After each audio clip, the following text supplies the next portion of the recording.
Ngayon mga paps, pag-uusapan naman natin yung car insurance. Actually, may nakita lang akong question na related sa insurance at nagtatanong nga siya kung ano daw ba yung murang insurance na maganda.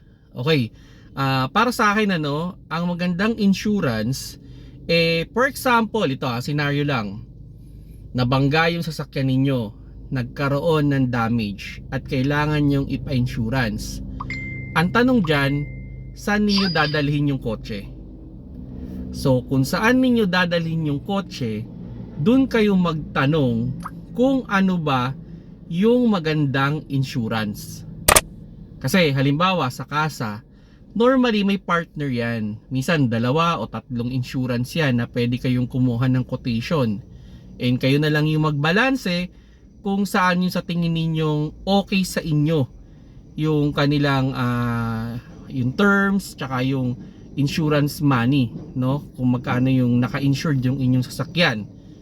Now, pwede nyo ipag-compare yan. Pero usually naman magkakadikit lang yan eh. Then syempre, itanong nyo na rin dun sa service advisor kung ano ba yung mabilis kausap at halos walang problema. Yan.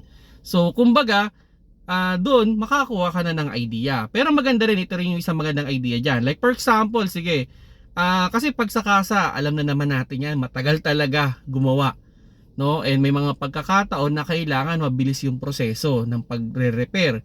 So halimbawa nakakuha kayo ng quotation ng mga dalawa or tatlo, meron ka pang isang kilala na repair shop na nasa labas na halimbawa mga gas, minor lang naman ng mga UP, kung sino ba doon yung partner nila din or sino ba yung kausap nila doon, para kung sakali mang major, di sa kasa mo dadalhin.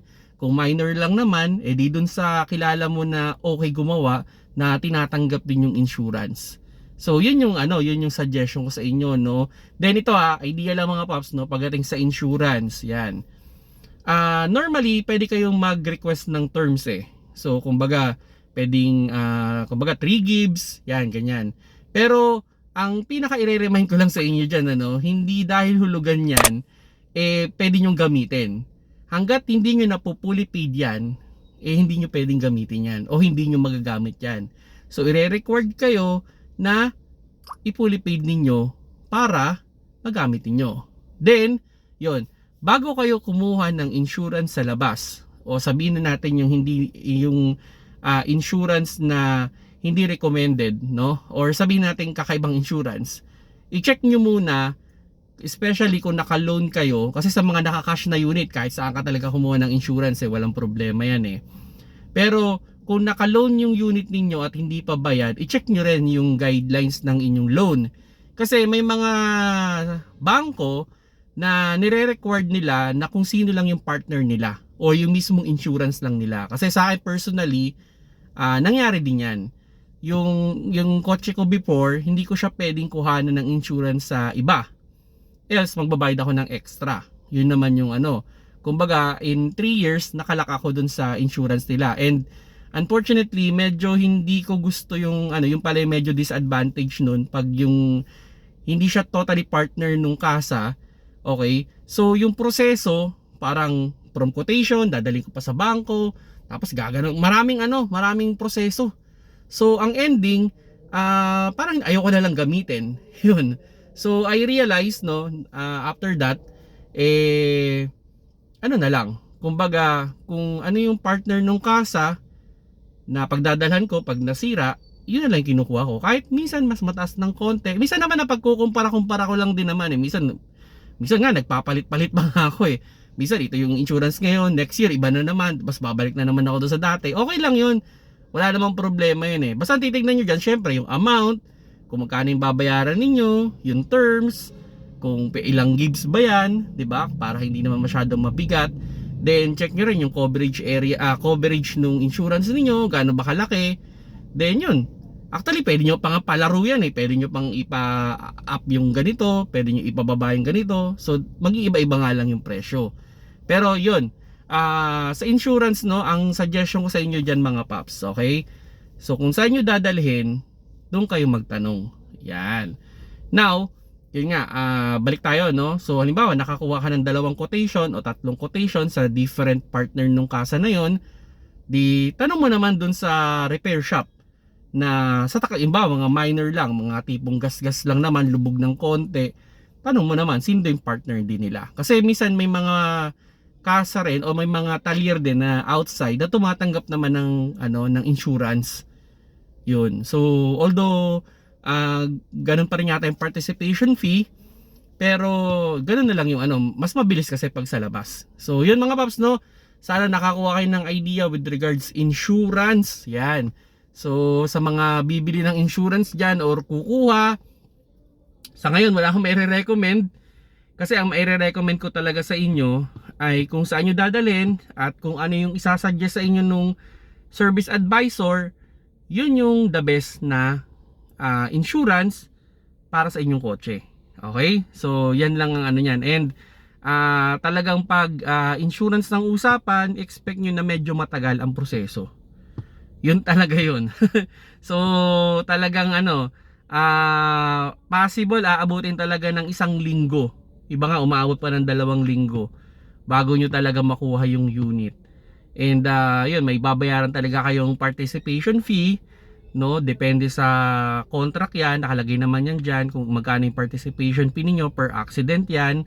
So talagang normal na magbabayad kayo ng extra pa.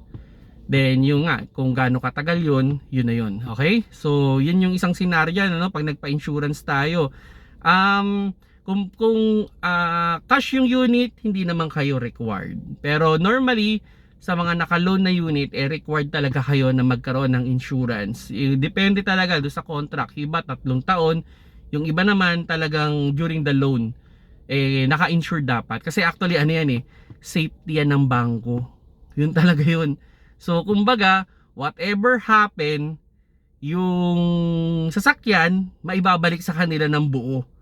So halimbawa nabangga mo, iniwanan mo na yan dyan, so i-claim sa insurance, then ang ending hindi natalo yung bangko. So kumbaga tayo yung nagbabayad ng assurance ng bangko. Yun yung although yan assurance din naman natin yun na hindi tayo gagastos ng malaki during the process, no, na magkaroon man ng problema. As much as possible ayaw nga natin gamitin yan 'di ba? Pero may mga pagkakataon, no, lalo na kung malakihang amount. Ayun pala, suggestion ko sa inyo, no, kung mga 1 bangga, 2 bangga, 2 panel, 1 panel lang naman 'yan. Ako personally, hindi na ako nagpapa-insurance pag mga ganyan. Kasi halimbawa, magkano participation fee bawa sa sedan? Sabihin natin mga 3.5, 'di ba? 3.5 yung participation fee. Tapos pag tumingin ka sa labas, may makukuha ka diyan ng mga 2.5 or 3,000 per panel. Kung 1 panel lang naman yung tama, bakit ko pa ipapa-insurance? Hindi pa gawa ko na ng diretso, mabilis pa. So yun yung yun yung suggestion ko sa inyo, no. Hindi naman lahat ng bangga ng sasakyan kailangan natin ipa-insurance. Pero ito yung natutunan ko naman diyan. Kung may basag, may punit, okay, pa-insured nyo yan. Kasi replace yan. Yan ang maganda pag insurance naman ang dumali, no.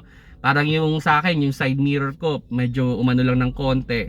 Tutusin, kaya naman siyang i-repair pero ni-replace. So, yun yung ko sa inyo. Pag basag, punit, pa-insured ninyo, lalo mga bumper, pa-insured ninyo, papalitan ng bago yan. So, mas maganda pa yung fitting. Okay? So, yan mga paps, sana nakakuha kayo ng idea with regards insurance. Mahalaga yan, kumuha kayo. At hindi din kayo pwedeng hindi kumuha kung yan ay nasa contract ng inyong loan, no. Pag cash kayo, walang problema, nasa sa inyo kung kailan nyo gustong kumuha niyan.